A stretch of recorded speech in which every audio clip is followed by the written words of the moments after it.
Hey crafty friends, welcome back to another Scraplift Crafternoon. Today we're diving into one of my favourite creative exercises, taking inspiration from another Scrapbookers layout.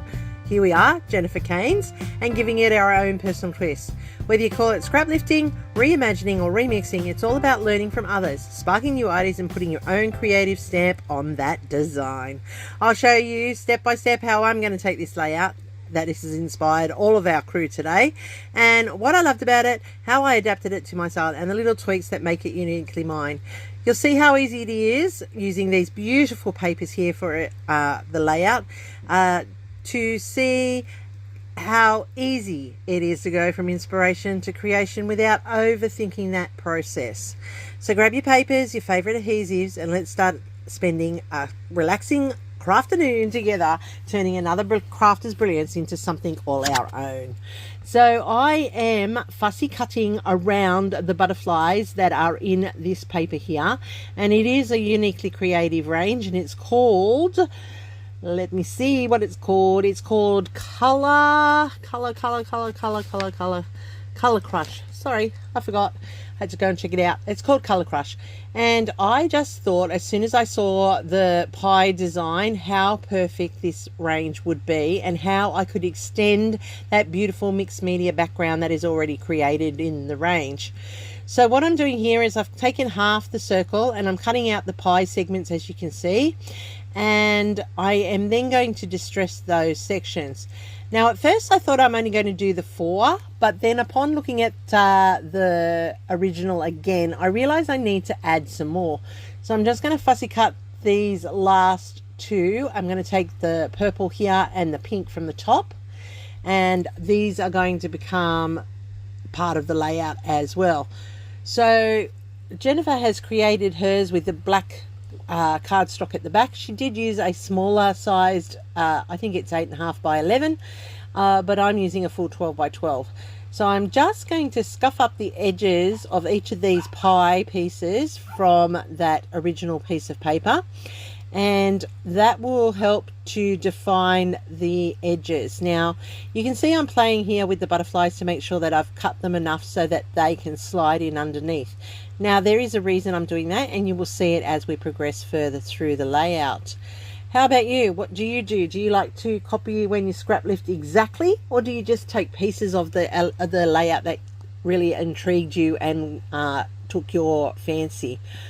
Sometimes I do a straight scrap lift. I've gotten much better over the years. I used to get very distressed if I did not do exactly as it was when I saw it.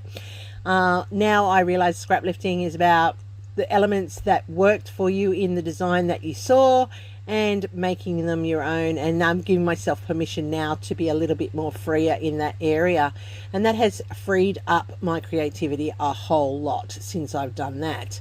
I know that sometimes it's a direct scrap lift and other times it's an inspired scrap lift, so it just depends on what your focus is.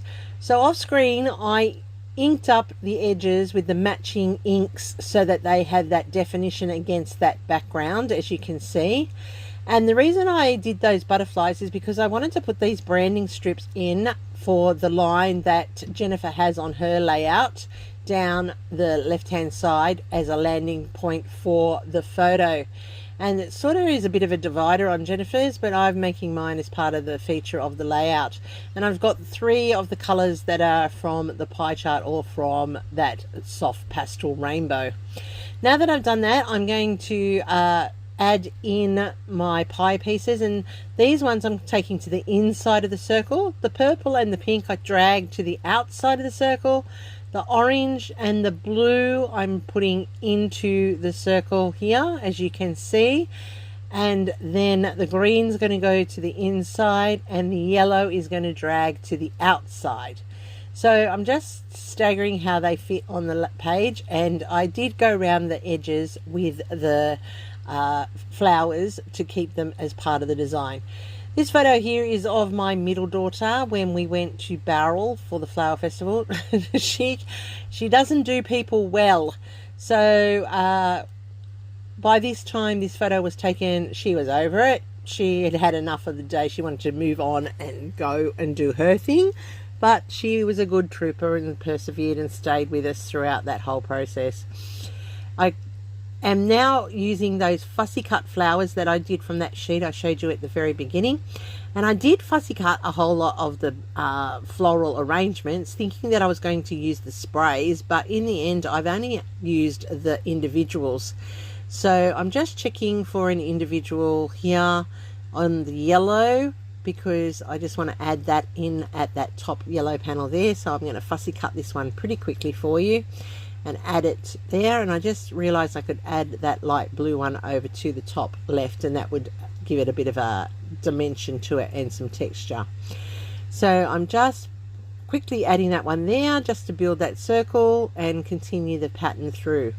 And I'm just checking one more time, deciding, do I want to spray there? I could, but I choose not to. I just want to be able to see that clearly defined pie. Off screen, I went and adhered that all into place. I popped up the butterfly wings, I popped up some of those flowers on foam tape, and that's allowed for more dimension and texture on this otherwise flat layout.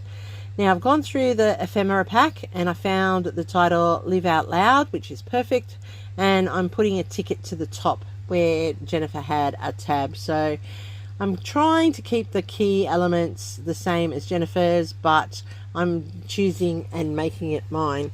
Now I can't do a plain edge, you know that. Anyone that's been watching my videos, you'll know that I like to finish off my borders. I like to either mat it on a sheet of cardstock or another pattern paper. And today what I'm doing is I'm using a metallic blue pen because I wanted to highlight the blue of the sky, and I'm using that to edge my paper here, as you can see, just to add that finishing touch or defining the actual edge of it.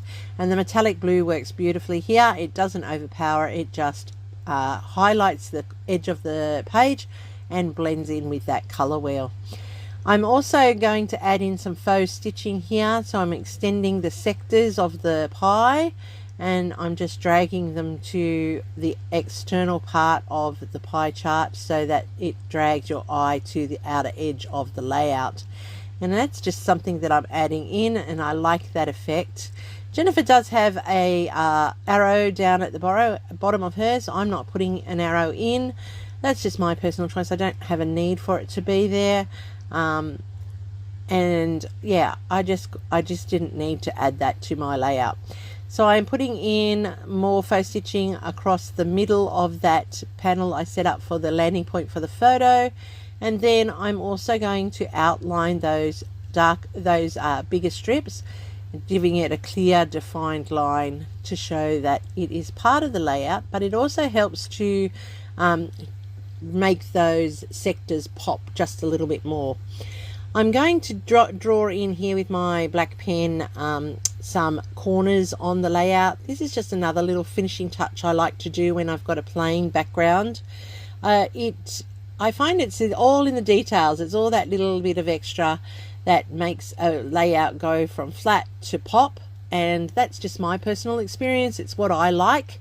My friend just goes, oh my goodness, you're not happy until you just keep adding more. And it's so true. I just add more until I feel comfortable with it, and I really like how this has turned out. And you can just see those sectors there, just like Jennifer had on hers. Hers were very bright, very distinct because of the black.